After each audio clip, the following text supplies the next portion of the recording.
Hi, everybody.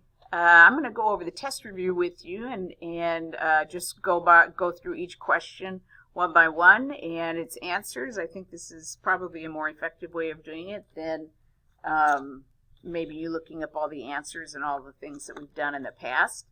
Your test is on Wednesday. Let's see, that is March 3rd.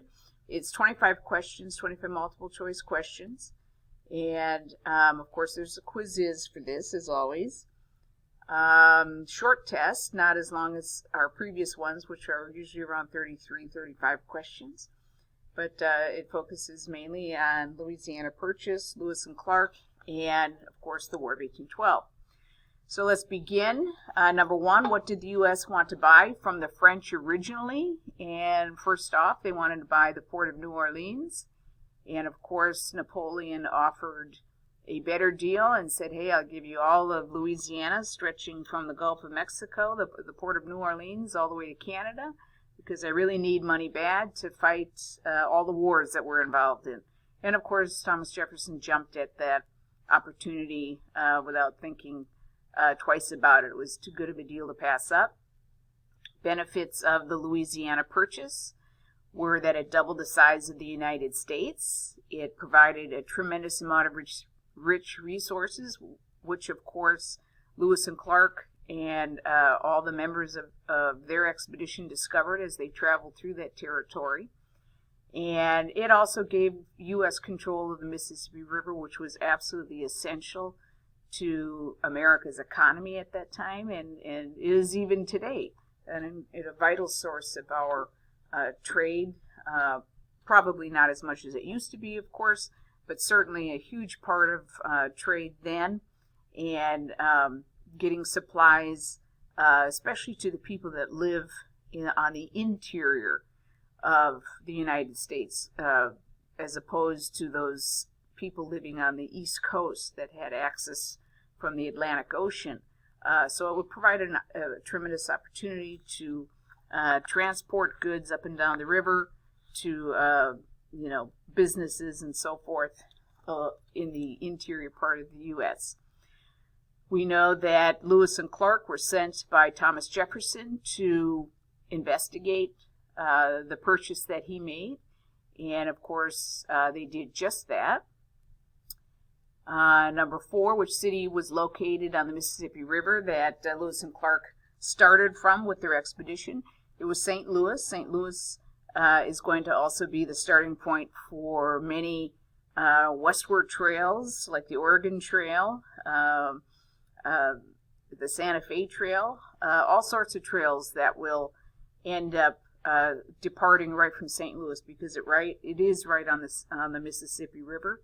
And if you've ever been to St. Louis, Missouri, excuse me, if you've ever been to St. Louis, Missouri, you might have seen a big, huge arch that kind of looks like half of the McDonald's arch, but it's massive, big enough that you can fly a plane underneath it. And that arch represents the gateway to the West that was established by Lewis and Clark, and all the trails that were taken by pioneers that wanted to settle the West after Lewis and Clark investigated that territory. Name 3 goals of the Lewis and Clark expedition. 1 was to find a water route to the Pacific Ocean, which they did not. They did not find a direct water route. Number 2 was to establish relationships with the Native Americans, and they did that by all means, especially with having Sacagawea as a guide and interpreter on their trip, and establishing friendly relationships with Native Americans throughout their travels, and also to pay attention to the soil and the face of the country. Is the soil fertile? What kind of physical features does it have? And so forth. Number 6, who discovered fabulous views, a path over the Rocky Mountains, and new plants and animals? And of course, that was Lewis and Clark. Number 7, the main reason the U.S. went to war with Great Britain for a second time in what has become known as the Second War from Independence was to gain freedom at sea. U.S. sailors were being impressed into British Navy. As we see in number 8, the British Navy was taking U.S. cargo, stealing it from their ships. They needed the cargo as well as the sailors to help support their war effort that they were involved in. And of course, creating alliances with Native Americans led by Chief Tecumseh. So all of these factors led to the movement toward war, which had up until that time had been avoided by previous presidents because we simply didn't have a strong enough military to do battle with anybody, let alone the greatest military of the world, and that was Great Britain. And so taking a neutrality policy led this continuous bullying of U.S. ships by Great Britain until President Madison finally decided enough was enough. The War of 1812 is most remembered for those battles at sea, those very dramatic battles at sea, of which have been the topic and inspiration for many movies for the last close to 100 years. Movies in Hollywood that were based off famous dramatic sea battles that occurred during this time period. Which battle was the inspiration for our national anthem, Francis Scott Key's The Star-Spangled Banner? And that, of course, was the battle at Fort McHenry that he watched from a British ship that was in the harbor in Baltimore, and he watched the whole thing. And after it was over with, and he saw the big, beautiful flag still flying the next morning, a bit tattered, however, by cannon fire. He was so moved by it that he penned the lyrics to the national anthem, the Star-Spangled Banner. One of the major effects of the War of 1812 was how it encouraged manufacturing in the United States. Up until this time, the United States had been increasingly, had been dependent almost entirely on Great Britain for all of its manufactured products. We supplied them with all of our raw materials, all of our resources, whether it was timber, whether it was minerals, whatever it was that we supplied them with, that they then turned around and manufactured into products that were sold back to the United States. Great Britain made a ton of money off of us through their manufacturing process, but this war made us realize that it was time for the United States to become more self-sufficient and more independent of any country.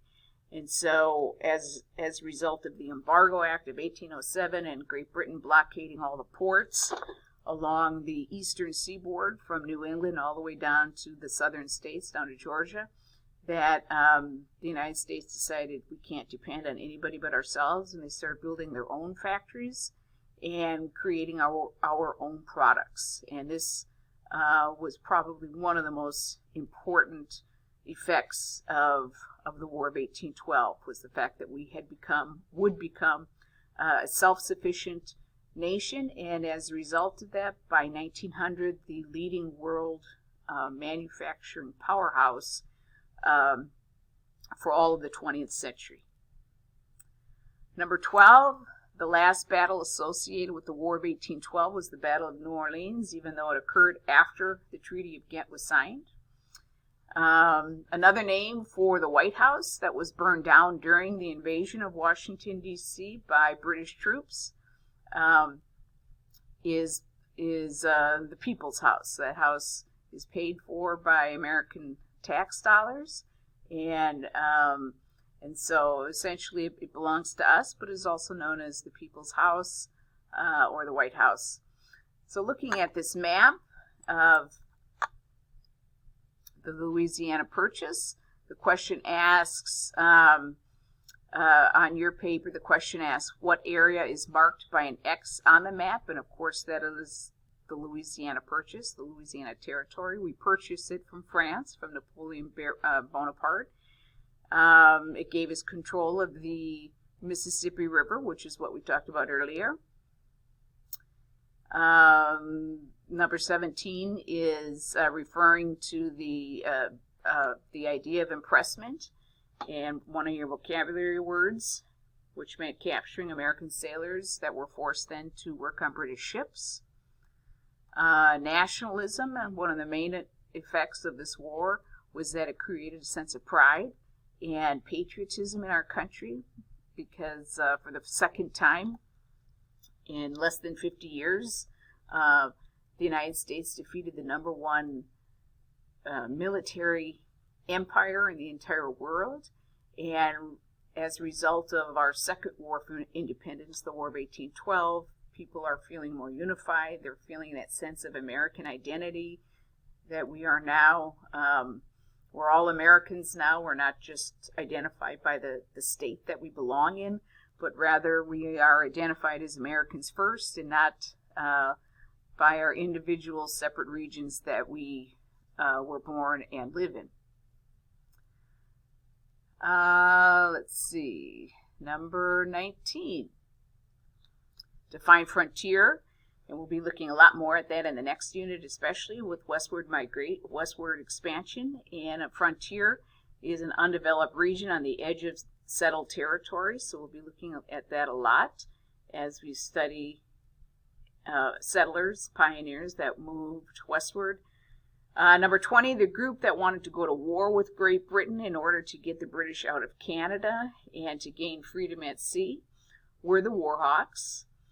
And number 21, the Shawnee Chief that the British formed an alliance with and armed with weapons was Tecumseh. And finally, number 22, name two physical features that form the boundaries of the eastern and western boundaries of the Louisiana Territory, and that's the Mississippi River and the Rocky Mountains. And you can see that right here. You've got the Mississippi River right here. And of course, this boundary runs along the Rocky Mountain Range. All right, let me know if you have any questions about any of this. Message me or come to my Zoom meeting at 8:30 on Tuesday morning. Take care.